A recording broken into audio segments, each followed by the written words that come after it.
any expectation that conflicts and terrorism can be contained in their impact is no longer tenable.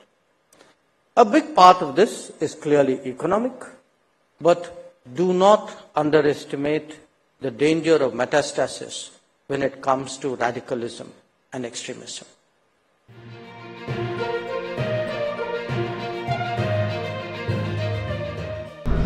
नमस्कार, आज हम बात करेंगे विदेश मंत्री एस जयशंकर के हाल ही में उठाए गए एक महत्वपूर्ण सवाल पर, जिसमें उन्होंने पूछा है कि साल 1992 तक भारत ने इजराइल में अपना राजदूत और दूतावास क्यों नहीं स्थापित किया।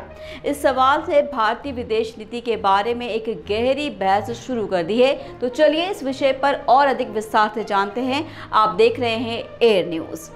विदेश मंत्री एस जयशंकर ने मंगलवार को इजराइल का मुद्दा उठाया और सवाल किया है कि साल 1992 तक यहूदी देश में राजदूत और दूतावास क्यों नहीं। इजराइल साल 1948 में स्वतंत्र हुआ। 1948 से 1992 तक हमने इजराइल में राजदूत और दूतावास न रखने का विकल्प क्यों चुना।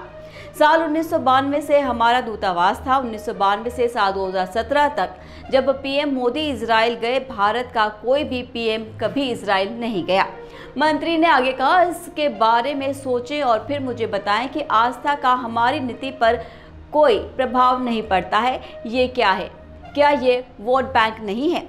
आपको बता दें कि भारत ने आधिकारिक रूप से 1950 में इजराइल को मान्यता दी थी, लेकिन दोनों देशों ने 29 जनवरी 1992 को ही पूर्ण राजनयिक संबंध स्थापित किए थे। पिछले महीने जयशंकर ने हमास इजराइल युद्ध में असैन्य हताहतों पर चिंता व्यक्त करते हुए कहा था, कैसे अलग अलग दबाव हो सकते हैं।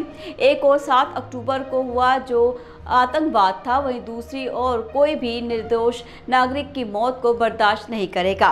प्रतिक्रिया देने में देश अपने दिमाग में उचित हो सकते हैं, लेकिन आप ऐसी प्रतिक्रिया नहीं दे सकते। हर प्रतिक्रिया को कुछ अंतर्राष्ट्रीय मानवीय कानूनों को ध्यान में रखना चाहिए। पिछले साल जब फिलिस्तीनी आतंकवादी समूह हमास ने इजराइल पर समन्वित हमले किए थे, तो प्रधानमंत्री नरेंद्र मोदी ने अपने इजरायली समकक्ष बेंजामिन नेतन्याहू से बात की थी और यहूदी राष्ट्र के एक साथ एकजुटता व्यक्त की थी। प्रधानमंत्री ने 10 अक्टूबर को एक्स पर पोस्ट किया था, मैं अपने फोन कॉल और वर्तमान स्थिति के बारे में अपडेट देने के लिए प्रधानमंत्री नेतन्याहू को धन्यवाद देता हूं। इस कठिन घड़ी में भारत की जनता इजराइल के साथ मजबूती से खड़ी है। भारत अपने सभी रूपों में आतंकवाद की कड़ी स्पष्ट रूप से निंदा करता है। विदेश मंत्री एस जयशंकर की टिप्पणियों को मिश्रित प्रतिक्रिया मिली है। कुछ लोगों ने उनकी टिप्पणियों का समर्थन किया है, जबकि अन्य ने उनकी आलोचना की है। जो लोग जयशंकर की टिप्पणियों का समर्थन करते हैं, उनके तर्क है कि वो केवल तथ्यों का विवरण दे रहे हैं और वो किसी तरह से भड़काऊ या विभाजनकारी बयान नहीं दे रहे हैं। उनका ये भी तर्क है कि जयशंकर की टिप्पणियां भारत की बदलती विदेश नीति का संकेत है, जो अब अधिक यथार्थवादी हो चुकी है और हित आधिकारिक हो गई है। जो लोग जयशंकर की टिप्पणियों की आलोचना करते हैं, उनके तर्क है कि वो केवल भारत की बदलती विदेश नीति को उचित ठहराने की कोशिश कर रहे हैं। उनका ये भी तर्क है कि जयशंकर की टिप्पणियां इस्लामिक फोबिया है और इससे भारत में मुसलमान के खिलाफ पूर्वाग्रह और भेदभाव बढ़ सकता है। ये ध्यान रखना महत्वपूर्ण है कि जयशंकर की टिप्पणियां तथ्यों पर आधारित है।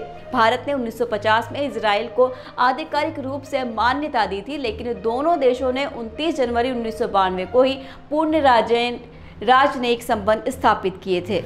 ये भी सच है कि साल 1992 से 1917 तक जब प्रधानमंत्री मोदी इजराइल गए, तब भारत का कोई भी प्रधानमंत्री कभी इजराइल नहीं गया। हालांकि इस सुझाव ये देना है कि भारत और इजराइल के साथ राजनयिक संबंध स्थापित नहीं किए, क्योंकि इसे इजराइल के मुस्लिम देश के रूप में देखा था, अतः सरलीकृत है। भारत और इजराइल के बीच राजनयिक संबंध स्थापित करने में देरी के कई कारण थे, जिनमें अरब इजराइल संघर्ष, भारत के गुटनिरपेक्ष आंदोलन का सदस्यता और भारत की बड़ी मुस्लिम आबादी शामिल है। कुल मिलाकर जयशंकर की टिप्पणियां तथ्य पर आधारित हैं, लेकिन इजराइल के साथ भारत के संबंध के इतिहास को अति सरलीकृत करती है। तो ये थी हमारी खास पेशकश। फिर मिलेंगे अगले वीडियो में। दीजिए विदा। नमस्कार।